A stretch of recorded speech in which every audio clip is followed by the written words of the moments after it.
Welcome back, everyone. Today, we are getting into something that absolutely transforms how we write software.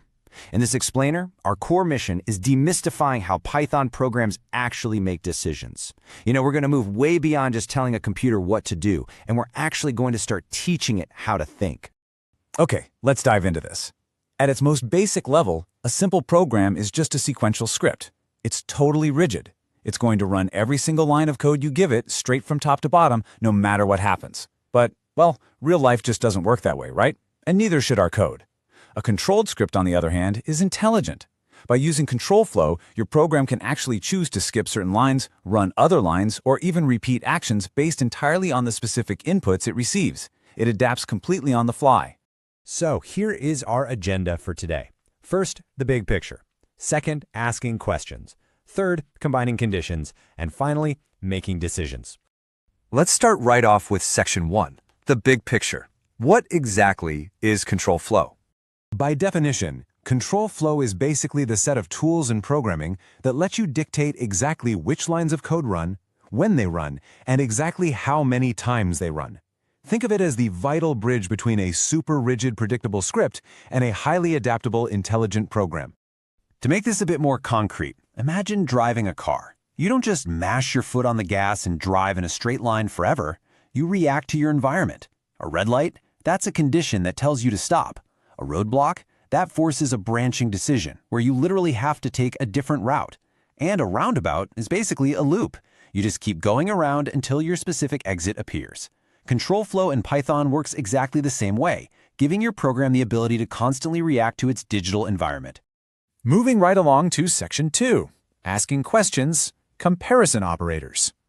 So every decision a program makes starts with a really simple yes or no question, and we evaluate these through the foundational building blocks of all logic in Python.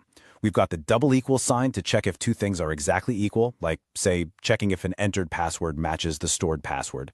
Then the exclamation point and equal sign, which just means not equal to. And of course, we have our standard greater than, less than, and greater than or equal to operators. The absolutely crucial point here is that every single one of these symbols just evaluates to a direct mathematical true or false answer. Now, what's really interesting about this is that it highlights the absolute most common beginner bug in all of programming. You've got to understand the difference between a single equal sign and a double equal sign. A single equal sign is an assignment. It literally takes the value on the right and stores it into the variable on the left. You are demanding the computer put 5 into x. But the double equal sign, that's a comparison. It is a question. You're asking the computer, hey, is x currently equal to 5? One stores data, the other compares it. Mixing these up will completely break your code every single time. Let's look at exactly what this looks like when you type it out in Python. When we ask if 5 equals 5, Python simply hands back true. When we ask if 5 is not equal to 3, it returns true. It is incredibly straightforward. The computer just takes the mathematical inputs, compares them, and hands you back a boolean, a crystal clear true or false. All right, let's jump to Section 3, combining conditions, logical operators. But what happens when we need to check two or more things at the exact same time? To handle that kind of complex logic, we use what are called truth tables. Let's break this down real quick. The AND operator requires strict perfection. For A and B to be true, both condition A and condition B must be true. If even one is false, the whole thing fails. The OR operator, though, that one is way more flexible. For A or B to be true, it only needs one single condition to be true. It's kind of the ultimate fallback option. And then we have the NOT operator. This one is incredibly simple but super powerful. It basically acts as a mirror that just flips the logical value. If something is true, applying NOT makes it false. If it's false, NOT just makes it true. Let's ground these truth tables in some relatable reality, right? How do we actually use these in our daily lives to make choices? Well, think about going to a club. You need your age to be over 18, and you need to have your ID on you. Both of those must be true for entry to be allowed. What about taking a day off? If it's the weekend or it's a holiday, you get to sleep in. Only one of those needs to be true. And for the NOT operator, well, if it is not raining, you can go for a walk outside. Simple as that. And seeing this proves how exceptionally clean and readable Python's syntax really is. True and false evaluates to false. True or false evaluates to true. I mean, it practically reads like plain English, which makes it incredibly intuitive to chain all these logical operators together. Which brings us to our final section, Section 4, Making decisions, if, elif, and else. Now we're going to take all these questions and combined conditions and actually force our programs to take action. We do this using if, elif, and else statements. Let's look at level 1, the basic if statement. If the temperature is greater than 30, print hot. That print action only happens if the condition is true. Otherwise, it's just totally ignored. Level 2 gives us an if/else structure. If a score is greater than or equal to 50, you pass. Else, you fail.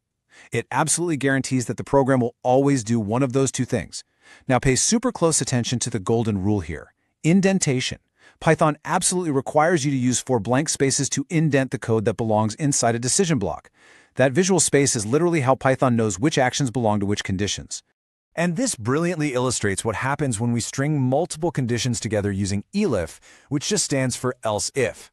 We create this top-down checking flow. Python checks step 1. If the score is 90 or above, it gives an A+, and immediately skips the rest. If not, it moves down to step 2, checking if it's 80 or above. It just steps down one by one until it finds a match. And if literally none of the above are true, it hits that final else statement, which acts as a total catch-all net at the very bottom. And here is the ultimate power of control flow: nested conditions.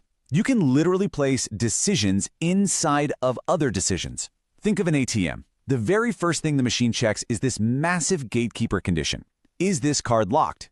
If it is locked, boom, the program stops right there. But if the card is not locked, then, and only then, does it move inside to a second nested decision to check if the PIN you entered is correct. This layered logic is exactly how we protect sensitive operations and build deeply sophisticated programs. So, by mastering comparison operators, logical combinations, and the if-else structure, you have fundamentally upgraded how you write software.